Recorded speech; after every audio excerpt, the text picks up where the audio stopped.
you wanted the best, you've got the best podcast. The hottest podcast in the world. The Chris Voss Show, the preeminent podcast with guests so smart you may experience serious brain bleed. The CEOs, authors, thought leaders, visionaries, and motivators. Get ready. Strap yourself in. Keep your hands, arms, and legs inside the vehicle at all times, because you're about to go on a monster education roller coaster with your brain. Now, here's your host, Chris Voss. I'm Voss here from thechrisvossshow.com. Ladies and gentlemen, the Iron Lady sings that makes official. Welcome to the big show. As always, the Chris Voss Show. For 16 years, 27-hour episodes, we bring you the most smartest people, the most smartest minds, sharing their journeys, their stories, their lessons of life that you can use to improve your life, or at least, for the most part, entertain you. We do try to. There you go. So please refer the show to family or friends. Go to goodreads.com/Chris Voss, LinkedIn.com/Chris Voss, Chris Voss 1 on the TikTokity, and all those crazy places on the internet. Opinions expressed by guests on the podcast are solely their own and do not necessarily reflect the opinions of the host or the Chris Voss Show. Some guests of the show may be advertising on the podcast, but it is not an endorsement or review of any kind. Today's featured author comes to us from bookstolifemarketing.co.uk. With expert publishing to strategic marketing, they help authors reach their audience and maximize their book success.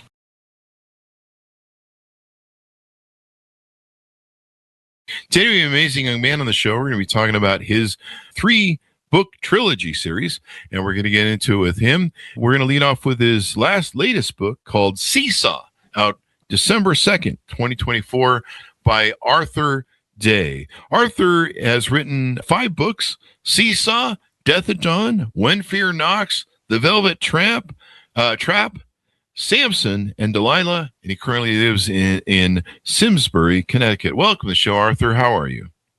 I'm fine, Chris. Thanks for having me. Thanks for coming. We really appreciate it. Give us your .coms. Where can people find you on the interwebs? You can find me on Amazon and thriftbooks.com. And by chance, you have a website or social media you also want people to follow you on? Yes, I do. I don't offhand remember the name. Okay. Of the website. If you shoot us the .com after the show, we'll put it on the link on the Chris Voss Show on the website there, so people can find you. I think it's daywrites.com. Oh, is it? Okay. And then give us a 30,000 overview, please, of what's inside this book. Inside of Seesaw? Yes, or the whole series, however you want to present that. The series deals with a series of murders that are solved by the protagonist, MJ McCaal, and his partner, Dianne Vargas. I call it the Vargas trilogy. And they solve various murders, and in the process, they fall in love, which is amazing because they are very, very different people. And at the beginning, neither one of them thought that the other one was going to fall in love with them. Well, I have that problem all the time. Women just fall in love with me, and I say, no, I'm not interested, and they just stalk me. No, I wish that were the case. It's not. But I think we all know that by now. There's no women that would ever stalk me. So tell us about these characters that are in the book. I mean, this is a trilogy. Was there a reason you made it a trilogy too? Dianne Vargas is a Tran female, and her partner, MJ McCaal, is a straight hetero male. And at the beginning, of course, MJ didn't know that Vargas was a Tran female. He found that out during the course of the book. And to his surprise, the big scene, of course, after he discovers that she is lying in a bed and she has a penis, he shrugs it off and says, "That's cool." And she says, "No, it's not cool. You can't just shrug it off, you asshole." Oh. Well, I mean, he's trying to just, he's trying to be suave about it. Yeah. I mean, and that's all you can do. I mean, what do you want? She doesn't want to see him for a while, and he doesn't like that. But they do get together. and continue on their journey. Mm-hmm. And they become a romantic couple at that point? They do over, not so much at that point, but the next book they do. Okay. So the first book is entitled, let's see here, Death at Dawn. Death at Dawn. Yep. LGBTQ meets Main Street. So is that what the trans reference is? Yep. The LGBTQ meets Main That's Street? what the trans reference is. Was there a reason you chose the characters in the book that you chose and the scenarios you put them into? What was the motivation behind that? Well, I was looking for a story and characters that would fit the story. Mm-hmm. And it occurred to me that we spend a lot of time disliking other groups of people for sexual, political, religious, and it doesn't make a lot of sense to me. We should be able to meet and talk, and even more than that. And for some reason, it never really works. But we're all people, we're all one nation. If you cut us, we all bleed red. And so I was trying to point out that very different people sexually don't necessarily have to hate each other. It's true. In fact, they loved each other. If you depend on somebody, you really don't care what they have in their pants. And, after I just care about how much money they have in their pockets. I had to do that too. Well, MJ has made a pile on Wall Street. So I'm interested now. And Dianne is a real estate agent. She makes a good income. So they do well together. Yeah. So what gave you the idea to create this character? What was the proponent behind it? Did you say, hey, maybe there needs to be more books written about romance with the LGBTQ trans people in them? Yeah, I did. And I was out early walking one morning, and that's when I came up with the idea to do a trans female protagonist and hitch her up with a hetero male.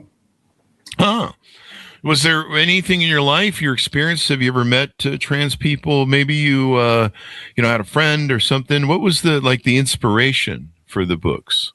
There was no real inspiration. I never met one. Although I've had experience with both male and female, but not one together, so to speak. All right. So had you written other books before this? I wrote Samson and Delilah. That was my first, and then When Fear Knocks was the second, followed by the trilogy, the Vargas trilogy, and that was that. 5 books in all. 5 books in all. Now, the other 2 are separate from this 3-book trilogy, correct? That is true. Okay. Yep, they were written before the trilogy began. And so they go through this thing, and how do you interact with your characters? Like, so we have some novelists that come on the show, and they have characters that talk to them, drive them crazy, and basically, write the book, basically. Some people have to, churn the characters and develop them, and it's a little bit more work because you don't have, characters yelling in your ear. How do your characters appear for you? My characters basically dictate what I write. Once I've got the character down, I can't very well go out of character and say something that they wouldn't say. So they're sitting on my shoulder saying, write this, write it now, write it now. I've heard it a bunch of times. I wish I had it, but I don't have it. Why did you choose to make this a thriller genre? It was not planned. I didn't sit down one morning and say, I think I'll write a trilogy. The first book ended and seemed to be a good one. And then I came up with, I was reading a headline about white slavery and how young girls are sexually abused and mistreated. And I thought that would be an excellent way for the Vargas McCaal team to keep going. So I use that as a background. Actually, it's a foreground too. Oh, wow. As they try and find out where this girl disappeared to, and they stumble upon this estate that this rich guy has founded, and it's got barbed wire all around it, type of thing. And so they're trying to get her out of there. And at the same time, there's another murder in progress. There's a killer that's stalking her. She doesn't know it. And at the end, of course, the killer shows up and tries to kill her, wounding MJ in the process. And then he, in turn, is killed. Whoa. Well, that's not good. No. A lot of death. A lot of death and destruction at the end. Is there a reason you're attracted to writing in that genre? Is there you read a lot of books that are in that genre? If there is, it's subconscious. I really don't know. As we go through the story and stuff, why did you decide to write a trilogy? Well, as I said, the first book pretty much wrote itself, and then I was researching the next, and I was researching, period, and came across the subject of white slavery, which I thought was germane. Everybody should know about that. And so I started using that as a background theme for the next book. Mm-hmm. Oh, well, that's good to have. And did it initially start as a trilogy, or did it just kind of play out that way? It just played out that way. Sometimes you write a book, sometimes the book writes you. Sometimes I like that story. Sometimes you write a book, sometimes the book writes you. Tell me what that means for you. That's a great analogy. For me, it means I get interested in a subject, and I just keep going from there. It's a subject, and I can fit the characters into it. Boom. Mm-hmm. Boom. Over the course of a year or two, the book is written. And you find that you have a pretty easy time doing that? It's not always easy, no. As you know from your experience, podcast host is not always easy. It's not always easy. Usually the hardest thing is waking up in the morning. You're like, I got to go be funny today. Bring me more coffee. So when this started out, did it start out as a trilogy, or did it take you, did it start out as a single book and you're like, hey, this story started out as a single book? Yep. I started out with When Fear Knocks, and it didn't occur to me to start another one on the same theme with the same people until I'd finished When Fear Knocks. You know, people love character development and they love series. That's one thing I've noticed. Well, they should definitely get Death at Dawn. Death at Dawn. See if it takes them along to the next couple of books. That's how I feel in the morning, actually, like Death at Dawn, until I have my coffee, pulling that call back on the coffee again.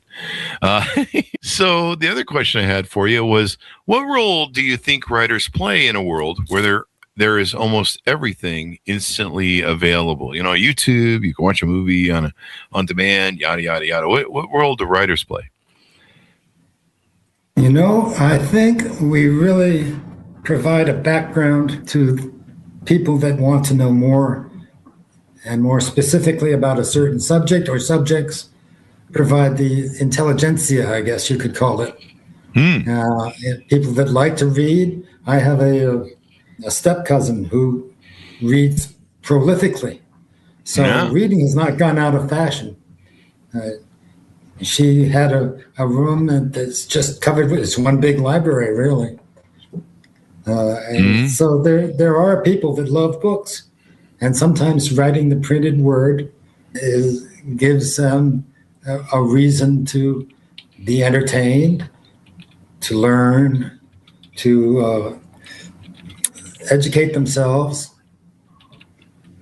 There are various reasons why they like books, because not everything is on a podcast, not everything is on Google.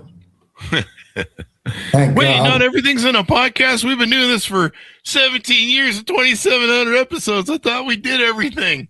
That's not possible. Sure feels I'm like sure you've discovered there's always something else. Yeah, my back hurts. That's well I know. And I can't feel my legs. but that's okay. That's probably something else. Anyway, it's probably a head wound or something from Vietnam. So as you go through these stories, a lot of people are looking to escape in fiction, nonfiction, reading, TV, movies, video games are big escape. Why do you think escape is some of the things that aren't books are kind of trashy with no literary merit? I'm taking your words from your questionnaire. Well, I hope that my books have some literary merit. Yeah. But they're written for people to be entertained and learn about a subject such as LGBTQ or white slavery or the country blowing up over COVID. Oh, that was a big deal. Yeah, I remember that. That was a crazy time. That was crazy. Let's not do that again, folks, for another 100 years. I think we waited 100 last time. Yeah, that was horrible. Yeah, that was not a good time. Cities burning. Nobody knew quite why. People dying and refrigerator trucks everywhere. Yeah. So as we go down that, what do you think? Do you think that art follows life, or does life follow art? I think art follows life. If you're not going to write about life, you don't have much in the way of art. Even if your creation has nothing to do with reality, it still follows life because you're alive, you're creating it. So it is part of your life and you want to express it in your way. So it's definitely art following life. Art following life. I mean, is art an expression of life, or is it interpretation of life, or how would you describe everybody has an interpretation of life? Yeah. So I mean, is it art that creates? When we grow up, we interpret life as we see it, life that's around us, life, the people that we meet, people that we consider family. All of this is interpretive. There is no hard and fast. You do this, otherwise you're dead. Well, I think that's how the ice is working in 2026. Yeah, it could be. I really shouldn't laugh about that. From ISIS. It's kind of weird what's going on, but we'll stay out of politics, I guess. Where does the book Seesaw fit into your philosophy of art, writing, literary merit, et cetera, et cetera? It takes current events and tries to both inform and transform the plot of the book so that it entertains the reader. Entertain the reader. Probably didn't make a lot of sense. It actually did to me. Do you want to expand on it? On the same theme that art follows life. If you can see what's going on around you and pick parts of it that you think would be both entertaining and educational for your reader, then you have something that follows life. And hopefully people like. And if it follows life and people like it, you're in. You're in. Art is such a great expression. It took me a long time to kind of figure that out. Like sometimes I always thought like the art I like is the only right art. Like I'm a photographer, and sometimes I see other people's photography, and I try and learn from their photography, everyone's style, or take maybe a piece of it and put it in my little toolbox. And sometimes I see things that I really like. I'm like, God, I wish I could shoot that way. I want to try and work on that. And then other times I'm like, yeah, I see what mistakes they're making. But, then I started realizing that that's their art, Their art maybe I don't like the way they lit the scene, but that's their art. Yeah. They're doing whatever they do is they're trying to tell a story. I don't like every book I read. I don't like every description that I read. But it is part of life, part of art, and part of me. Yeah, it's part of the whole dealio there. And There you go. that's just the great thing about art. Let's see. The other question I had for you is, what's going on with you in the future? Are there any forthcoming books? Do you see an extension to your trilogy? I've thought about the next book. I haven't started it yet, but I'm thinking of having MJ, a single man again, finding love in an unexpected place, again with an unexpected person. Oh, But I don't have the details in my mind yet. oh, okay. Sounds like my dating history here. I've been single all my life, so I never know who the hell I'm going to meet. And even worse, with the ladies, it takes about 6 months to figure out who the actress is, and then one day you find out the actress veil drops, and you're like, oh, so this is who I'm dating. I just always assume I'm dating the PR agent. And I'm like, well, this is nice. And people tell me stuff like, I'm this and I'm that. And I'm going, well, we'll see. I just treat people like a Polaroid and see how they develop. I'm always just like, okay, cool story. We'll see. Sometimes the story leads and sometimes it bleeds. Yeah. I'll people tell me to believe all sorts of bullshit. And I'm just like, okay, we'll see. Polaroid never lies eventually, right? So do you find your work are you happy with your work? Sometimes artists, have a bit of self-loathing sometimes. And what's the old thing about artists? The one thing about artists, the reason they're never happy is they're always complaining. They're always looking at their belly button and complaining about their life. But that struggle, that pain, sometimes creates the best art. Van Gogh cutting off his ear and stuff like that. Are you pretty happy with the work you do, and you find it positive and motivating? Not always. Sometimes I write trash. I know it's trash. I write it anyway. Everything I write is trash. Then I have to rewrite it. And I sit there and grind my teeth. And sometimes I get up from the desk and go do something else and come back later. Just to see if that would. I found that's a good strategy whenever I'm working on art. Like if I'm editing photos, there's sometimes a point where I just go, all right, I got to step away from this. Yeah, and, absolutely. And, get that fresh perspective, give it a couple days, Sometimes if you can't write and you're sitting there staring at the paper, it doesn't do anything for you. Yeah. It's just staring at paper. You might as well pick up the daily paper and stare at that. That's when I usually find. Usually find I'm in that shining moment with what's his face, where I'm typing "all work and no play makes Jack a dull boy." Remember that from the Shining movie? Sometimes a lot of play will lead to work. Yeah, you should write coffee cups and T-shirts. That's a good segue.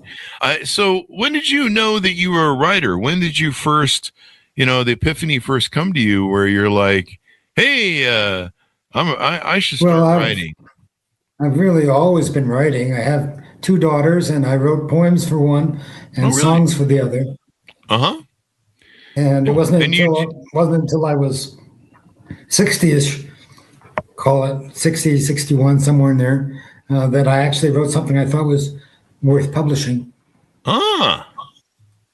Yeah, that's pretty wild. So you got practice writing little stories for your children? And my mom started writing to me when I was in her womb.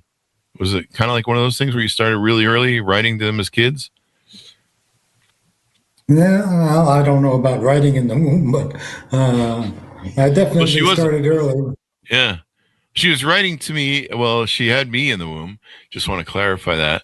But I was probably writing in the room. I was in the womb, and I was putting those scratch marks, the 1, 2, 3, 4/5, 1, 2, 3, 4/5. It's kind of like a prison. It's prison. When in your prison, you just mark the wall so you know how many days you've been in prison. That's what I was doing in the womb. I was like, hey, is it 9 months yet already? I've been locked in this cell. What's going on? The food's awful, and let me out. She's got gas, and this is not. And then you get out and you say, "Oh, let me back in." Yeah, that's true. As a man, you spend your lifetime trying to do that, or some men do. So, you like the stories, you like the books, and people writing for you. What sort of feedback do you get from your readers? Um, Actually, I get a lot from just a few. And I Mm. read the book, they like the book, they comment on it, or sometimes they're real life. They're people that I know in my life that have read the books and commented on them, and sometimes it's good comments. Hmm. Sometimes it's not. Sometimes it's not. Yeah, everyone's got an opinion on the internet. And it's always funny. The people who write the worst stuff, the most hateful, like your work sucks, right? They're the people, they never fully read anything. Like if they read the book, they read the back cover or they read the intro or I don't know, the first page, and then they go sling monkey shit. And you're like, you didn't even read the book. Like half the time you talk to them, you're like, did you read the book in full? Yeah, I think a lot of people that call me up and say, wow, you've got real talent. This is great." Huh? I don't think they've even read the back cover, let alone the book. Oh, do they really? I get a lot of people that do that. They go, your podcast is amazing. I listen all the time and stuff. And then they write a fake review and they screenshot they haven't hit the button to put the review in. They send me a screenshot of what they wrote. And then I'll go check the reviews and I'm like, yeah, they never posted that. And they try and use it as a way to get on the show. And I'm like, yeah, you know what? If you're going to play that disingenuous game, you're not going to get on the show just because it's just a dumb move to make. I guess they think you're stupid, so they'll play you like that. It's all right. I don't know. I'm just like, yeah, why don't you just, I don't know. It's really disingenuous, I feel. So, but that's my opinion, I guess. Anything more we need to talk about before we go out for you?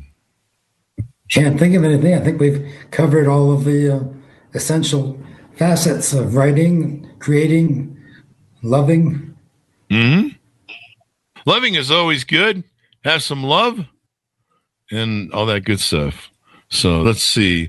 Well, thank you very much for coming on. What was your website again? You quoted a website, a .com. Daywrights.com.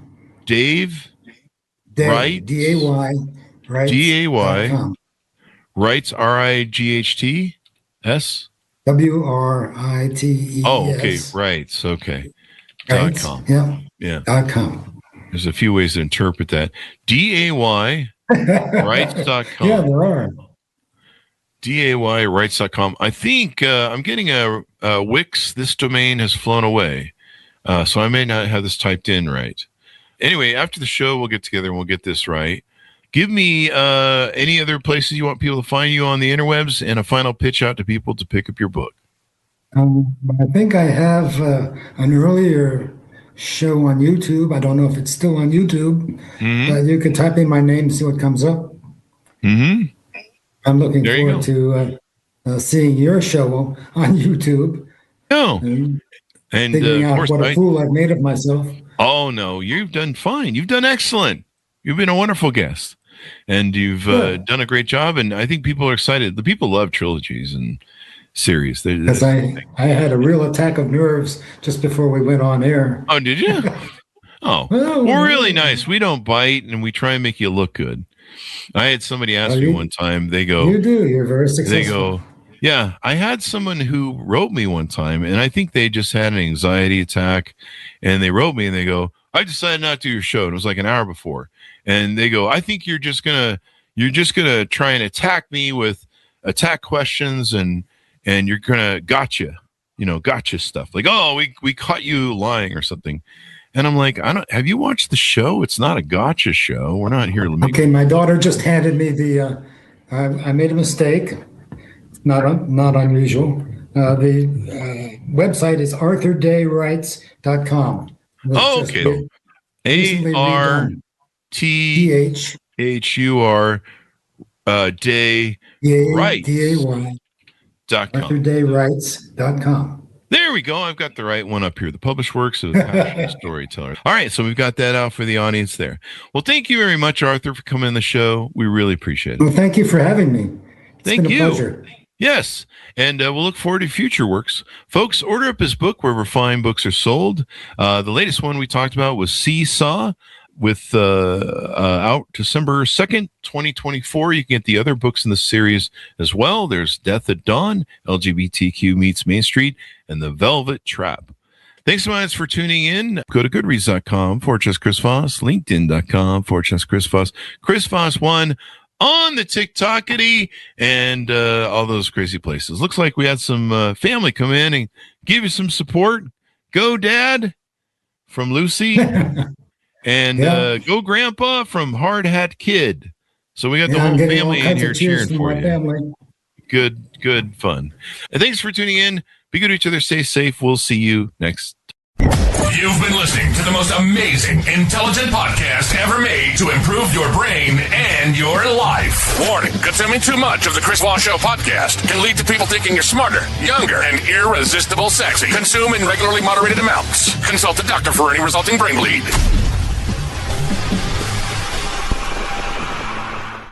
All right, Art, great show.